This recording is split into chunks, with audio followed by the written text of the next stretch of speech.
महाराज जी आपके सत्संग सुन रहे हैं और नाम जप करने का प्रयास कर। महाराज जी मेरे अंदर कोई गुण नहीं है, बहुत अपराध हुए हैं, भीतर से अहंकार नहीं जा रहा महाराज जी, थोड़ी सी दैन्यता आने पर। अब देखो, आप ये कह रहे हो मेरे में कोई गुण नहीं है, मेरे से बड़े अपराध हुए तो दैन्यता आनी चाहिए, अहंकार भी किस बात का।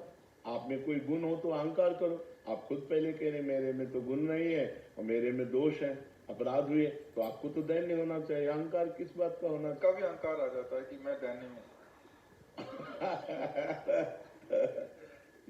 नाम जप करो, खूब नाम जप करो, इसी से अंतःकरण पवित्र होगा तो निराभिमानी हो जाएगा। नाम जप बहुत बड़ी चीज है, खूब नाम जप करो।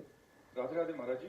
महाराज जी मैं 2022 में अपनी बुरी आचरणों की वजह से अपने दिमागी स्तर का कंट्रोल ही खो बैठी थी। फिर महाराज जी अभी कह रहे हैं कि इन्होंने अभी डॉक्टर को दिखाया, उन्होंने बोला है कि नाम जप और ध्यान केंद्रित करो जिससे माइंड वो हो आगे। ऐसा बढ़िया डॉक्टर, हम तो दंडवत करते हैं डॉक्टर को जिसने नाम जप बताया।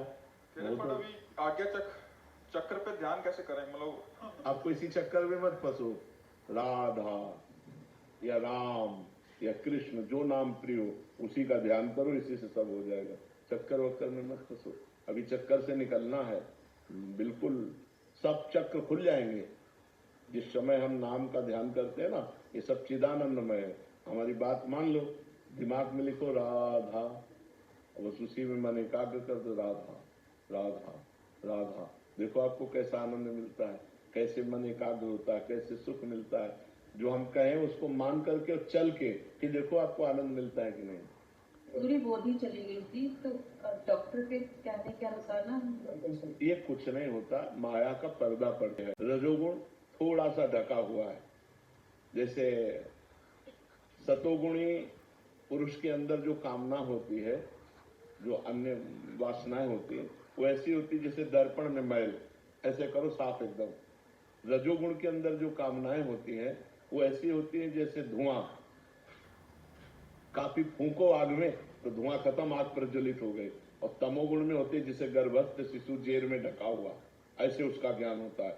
तो हमारी जो बुद्धि है वो तमोगुण में जब चली जाती है तो मूढ़ता छा जाती है, बोले बुद्धि लीन हुआ, बुद्धि काम नहीं कर रही है।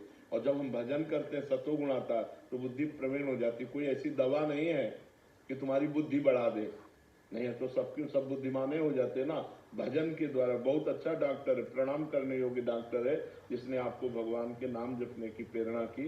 धन्य है कि एक आधुनिक डॉक्टर होते हुए भी वो एक आध्यात्मिक औषधि आपको दे रहा है। जासु नाम भव भेषज हरन घोर त्रय शूल, जो तीनों तापों का नाश करने वाला भगवान का नाम है, वो आपको जपना चाहिए, इसी से आनंद की प्राप्ति होती है। रेणु गौर जी। राधे